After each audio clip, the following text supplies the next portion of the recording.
Epson பிரிண்டர்ல எப்படி நம்ம black and white xerox எடுக்க போறோம் அப்படிதான் பார்க்க போறோம். ஸோ ஃபர்ஸ்ட் நம்ம பிளக் கனெக்ட் பண்ணி ஸ்விட்ச் பண்ணதுக்கு அப்புறமா இந்த பவர் பட்டனை லாங் ப்ரெஸ் பண்ணுங்க.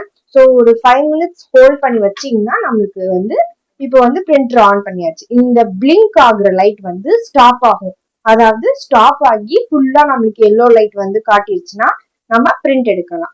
ஸோ இப்ப பாருங்க, நான் ஒரு 5 minutes ஹோல்ட் பண்ணி ப்ரெஸ் பண்ணதுக்கு அப்புறமா நம்மளுக்கு எல்லோ லைட் பிளிங்க் ஆயிடுச்சா. ஸோ இந்த பிளிங்க் அப்படியே நிற்கும். ஸோ அதுக்கப்புறமா நம்ம இந்த பேப்பர் ஹோல்டை ஓபன் பண்ணி இப்படி வச்சிடணும். ஸோ அப்பதான் நம்ம ஜெராக்ஸ் பண்ற பேப்பர்ஸ் வெளியே வராது. ஸோ நெக்ஸ்ட் நம்ம பேப்பர்ஸை இன்சர்ட் பண்ணிடலாம். ஸோ அதுக்கு பாத்தீங்கன்னா இந்த இதை ஜஸ்ட் நீங்க இப்படி ஓபன் பண்ணிட்டு இந்த லிட்டை நீங்க எடுத்து விடணும். ஸோ எடுத்து விட்டதுக்கு அப்புறமா அதுலயே நம்மளுக்கு கொடுத்துருப்பாங்க. ஸோ இதுலதான் நம்ம பேப்பர்ஸ் இன்சர்ட் பண்ண போறோம். இன்சர்ட் பண்ணிட்டு இந்த கிளிப்பை ஹோல்டு பண்ண போறோம். ஸோ இப்ப நம்ம பேப்பர்ஸ் இன்சர்ட் பண்ணுவோம். ஸோ பேப்பர்ஸை அதுல கரெக்டா நீங்க இன்சர்ட் பண்ணணும். ஸோ இன்சர்ட் பண்ணதுக்கு அப்புறமா ஓகே, ஸோ இன்சர்ட் பண்ணதுக்கு அப்புறமா நம்மளுக்கு பாருங்க, இப்ப இந்த மாதிரி பேப்பர்ஸ் தனித்தனியா இருக்கு. இந்த கிளிப்பை நீங்க ஹோல்டு பண்ணணும்.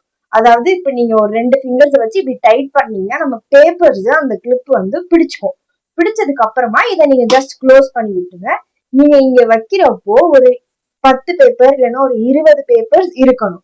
வெறும் ஒரு ஜெராக்ஸ் தான் எடுக்க போறோம், அப்போ ஒரு பேப்பர்ஸ் மட்டும் வைக்கணும் அப்படின்னா இல்ல. ஜஸ்ட் நீங்க வைக்கிறப்போ நிறைய ஒரு பண்டில் ஆஃப் பேப்பர்ஸ் இருக்கிற மாதிரி பாத்துக்கோங்க. ஸோ பேப்பர்ஸ் வச்சாச்சு. நம்மளோட லைட் பாருங்க பிளிங்க் ஆகிறது ஸ்டாப் ஆயிடுச்சு. ஸோ இப்ப நம்ம ஜெராக்ஸ் எடுக்கலாம்.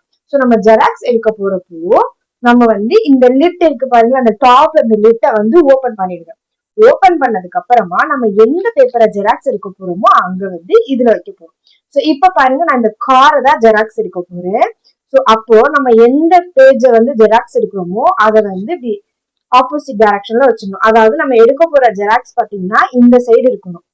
பாருங்க, இப்ப நான் கார் தான் எடுக்க போறேன். அதனால இந்த காரை நான் இந்த பக்கத்தா திருப்பி இங்க வச்சுட்டேன். அதே மாதிரி நம்ம இங்க ஒரு ஏரோ மார்க் இருக்கும். இந்த ஏரோ மார்க்ல கரெக்டா பேப்பர்ஸ் ஃபோக்கஸ்டா இருக்கணும். பாருங்க, இப்போ நம்மளுக்கு இந்த ஓவராலா ஒரு பிரிண்டர் இருக்கு. ஸோ இதுல நீங்க ஜெராக்ஸ் எடுக்க போற பேப்பரை இப்படி வைக்க கூடாது.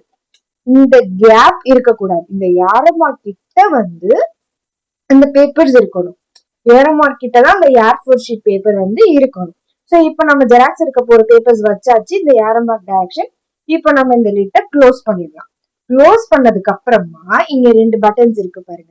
ஸோ இதை கிளிக் பண்ணா நம்மளுக்கு பிளாக் அண்ட் ஒயிட்ல வரும். இதை கிளிக் பண்ணா நமக்கு கலர்ஸ்ல வரும். ஸோ ஃபர்ஸ்ட் நான் பிளாக் அண்ட் ஒயிட்ல எடுக்க போறேன்.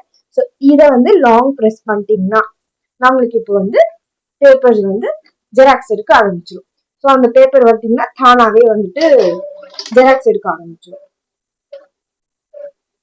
என்னோட பிரிண்டர்ல பிளாக் அண்ட் ஒயிட் ஜெராக்ஸ் கொஞ்சம் ஃபால்ட், ரொம்ப நாள் நான் யூஸ் பண்ணாததுனால அதனாலதான் இப்படி வந்திருக்கு. ஓகே, ஸோ இது பாத்தீங்கன்னா பிளாக் அண்ட் ஒயிட்ல எடுத்துருக்கு. நெக்ஸ்ட் இதை கிளிக் பண்ணா நம்மளுக்கு கலர்ல வர ஆரம்பிச்சிடும்.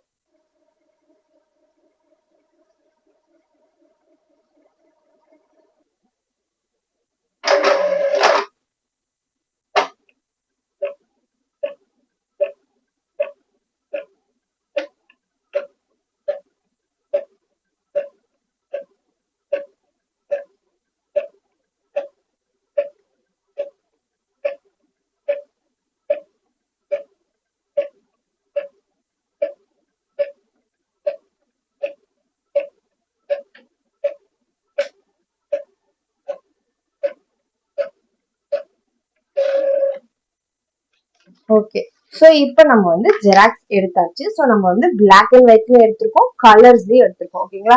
ஸோ ஜஸ்ட் நம்ம பேப்பர்ஸை இன்சர்ட் பண்ணிட்டு இந்த பட்டன் கிளிக் பண்ணா நமக்கு பிளாக் அண்ட் ஒயிட், இதை கிளிக் பண்ணா நமக்கு கலர்ஸ் தான் வரும். ஸோ இது பாத்தீங்கன்னா வைஃபை ஆப்ஷன். இதை நான் நெக்ஸ்ட் வீடியோல எப்படி நம்ம போன் வைஃபைய பிரிண்டரோட கனெக்ட் பண்றது அண்ட் தென் போன்ல இருந்து எப்படி நம்ம ஜெராக்ஸ் எடுக்கிறது நெக்ஸ்ட் வீடியோல பார்க்கலாம்.